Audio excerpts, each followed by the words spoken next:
দেশের সর্বোত্তরের স্থলবন্দর পঞ্চগড়ের বাংলাবান্ধা, যেখান থেকে 12 কিলোমিটার দূরে ভারতের শিলিগুড়ি, 39 কিলোমিটার দূরে নেপালের কাকরভিটা, আর ভুটানের ফুংসলিং 76 কিলোমিটার এবং চীন সীমান্তের দূরত্ব 200 কিলোমিটার। ভৌগোলিকভাবে এমন দারুণ এক সুবিধাজনক স্থানে 1997 সালে প্রতিষ্ঠিত হয় বাংলাবান্ধা স্থলবন্দর, কিন্তু প্রতিষ্ঠার 27 বছরেও কাঙ্ক্ষিত গতি পায়নি বন্দরটি। বর্তমান বন্দরটি বেসরকারি পোর্ট অপারেটরের মাধ্যমে পরিচালিত হওয়ায় স্থান সংকট সহ নানা সমস্যায় জর্জরিত। ব্যবসায়ীদের অভিযোগ, বন্দরের সব ট্যারিফ পরিশোধের পরও প্রয়োজনীয় সেবা মিলছে না।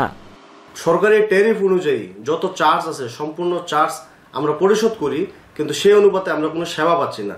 যারা বিউটি বেসিসে নিচ্ছে তারা ডেভেলপমেন্ট করে এই পোর্ট করবে, কিন্তু সরকার যে সরাসরি এইখানে ডেভেলপমেন্ট করে তা করতে পারতেছে না এই মুহূর্তে। এদের চুক্তি যতদিন শেষ হবে না ততদিন এই পোর্ট বাড়তেছে না আমাদের। বিএনপির আমলে এই পোর্ট কয়েকটা পোর্টকে আপনার বিউটিতে দিয়ে দিয়েছে, অর্থাৎ এটা বেসরকারি হয়ে দিয়েছে।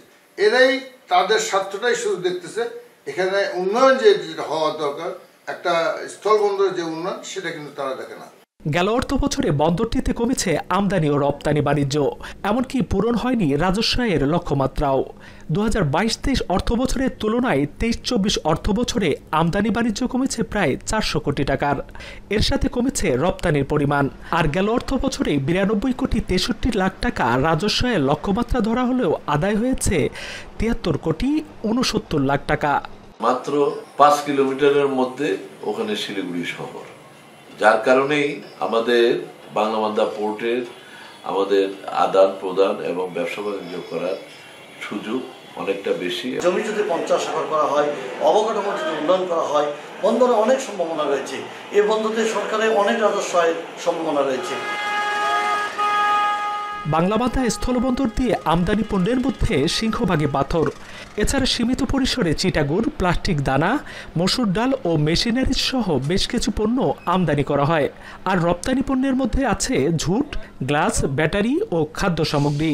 স্থান সংকুলান না হওয়ায় এসব পণ্যবাহী গাড়ি বন্দরের বাইরে সড়কের পাশে রাখতে হচ্ছে। তবে পরিধি বাড়ানোর জন্য জমি অধিগ্রহণ প্রক্রিয়া চলছে বলে জানান বন্দর কর্মকর্তা। আমাদের পক্ষ থেকে একটা প্রস্তাব ছিল এবং সরকার পক্ষ থেকেও এই ব্যাপারে 16.5 একর জমি আরও অতিরিক্ত অধিগ্রহণের জন্য এটা চেষ্টা চলছে এবং এটা প্রক্রিয়াধীন রয়েছে। 1997 সালের 1 সেপ্টেম্বর নেপালের সাথে বাণিজ্য চুক্তির মাধ্যমে যাত্রা শুরু করে বাংলাবান্ধা স্থলবন্দর। 2011 সালে ভারত ও 2017 সালে ভুটানের সাথেও শুরু হয় আমদানি রপ্তানি কার্যক্রম। 10 একর জায়গার উপর প্রতিষ্ঠিত এই বন্দরটি জেলার অর্থনীতিতে রাখছে গুরুত্বপূর্ণ ভূমিকা। এখানে প্রায় 15 থেকে 20,000 লোকের কর্মসংস্থান এখানে হয়েছে এবং অর্থনৈতিকভাবে আমাদের পঞ্চগড় জেলার যে প্রবৃদ্ধি বাড়ছে দিন দিন, এর পিছনে বাংলাবান্ধা স্থলবন্দরের ভূমিকা অত্যন্ত গুরুত্বপূর্ণ। এ বন্দরের মাধ্যমে আন্তর্দেশীয় বাণিজ্য বাড়াতে পঞ্চগড় থেকে বাংলাবান্ধা পর্যন্ত রেলপথ নির্মাণ নিয়েও তৈরি হয়েছে ধোঁয়াশা। 4 দেশকে রেলপথে যুক্ত করলে বাংলাবান্ধা হয়ে উঠবে দক্ষিণ এশিয়ার ব্যবসায়িক প্রাণকেন্দ্রে। এছাড়া সড়ক পথেও দক্ষিণ এশিয়ার দেশগুলোর সাথেও সংযোগ স্থাপন করতে পারে বাংলাবান্ধা। নেপাল এবং ভুটান এগুলি সব ল্যান্ডলক কান্ট্রি, এদের কোনো সমুদ্র নেই। তাদেরকে যদি আমরা মোংলা বন্দর বা পায়রা বন্দরের সঙ্গে কানেক্ট করতে চাই, তাহলে আমরা পঞ্চগড়ের সঙ্গে কানেকশন, রেল কানেকশন অবশ্যই করতে হবে। এটি চালু করতে পারলে এই 4টি দেশের ব্যবসা বাণিজ্যকে কেন্দ্রীভূত করে বাংলাবান্ধা একটা চমৎকার হাব তৈরি করতে হওয়া সম্ভব। 4 দেশীয় বাণিজ্যের দারুণ এক সম্ভাবনাময় স্থলবন্দর এই বাংলাবান্ধা।